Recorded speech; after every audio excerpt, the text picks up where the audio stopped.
Minasan konnichiwa. Bonjour tout le monde. Aujourd'hui, nous partons en excursion dans le cœur d'Osaka. Ouverte sur la mer et sillonnée par des canaux, Osaka est la capitale économique du Kansai, mais c'est aussi une ville très touristique. Le meilleur moyen de profiter d'un séjour à Osaka est de se procurer un Amazing Pass. En effet, le Amazing Pass nous donne un accès illimité à tous les transports en commun de la ville, ainsi qu'aux principales attractions. Monuments, balades, musées et même aux zoos. Vous n'avez que l'embarras du choix. Si vous n'en avez besoin que pour une seule journée, vous ne paierez que 2500 yens, soit 18 €, mais le plus rentable reste les 2 jours pour 3300 yens ou 25 €. Une véritable affaire. Aujourd'hui, nous vous parlerons de nos coups de cœur des lieux à visiter à Osaka. Nous nous dirigerons d'abord vers le château d'Osaka, un monument magnifique qui retrace l'histoire de la ville. Une balade sur les douves nous permettra de contempler au plus près les murs de pierre imposants du château. Nous nous rendrons ensuite à la tour Tsutenkaku, afin d'observer la vue magnifique et de profiter aussi des attractions qu'offre l'édifice. Même si cette structure date quelque peu, elle reste un incontournable du quartier. Puis nous grimperons en haut de la tour Umeda. Cette imposante structure située au cœur d'Osaka offre une des plus belles vues sur la ville et plus si affinité. Et pour terminer cette journée en beauté, nous allons passer la soirée sur un des principaux fleuves d'Osaka. Une balade ravissante dans un décor urbain extraordinaire.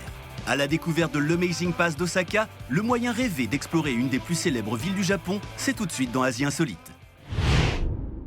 L'Amazing Pass est disponible à la vente dans la plupart des gares et des centres d'information. Il nous permettra de nous déplacer gratuitement via le métro, le train ou le bus. Mais pour nous rendre sur le lieu de notre première visite, nous n'allons pas prendre les moyens de transport classiques, mais l'Aqualiner, dont notre pass nous donne un accès complet de 10h à 17h. Ce bateau, très similaire à un bateau-mouche parisien, navigue sur la rivière Kyuyodo et il est un des moyens les plus agréables pour se déplacer à Osaka. Les Japonais peuvent profiter de ces navettes pour y organiser des balades en famille ou encore des sorties de classe. Quoi de mieux que d'étudier l'histoire d'Osaka en naviguant sur ces fleuves. La balade, qui dure environ 1 heure, nous permet d'observer d'un autre point de vue les différents quartiers d'Osaka. Et nous verrons plus tard que la nuit, d'autres croisières sont également proposées, changeant complètement la perception d'Osaka. Nous accostons sur les quais du château d'Osaka. Ce château est un des plus célèbres du Japon et il porte une histoire lourde. Hideyoshi Toyotomi a débuté sa construction en 1583, mais l'édifice a par la suite été détruit et restauré de multiples fois.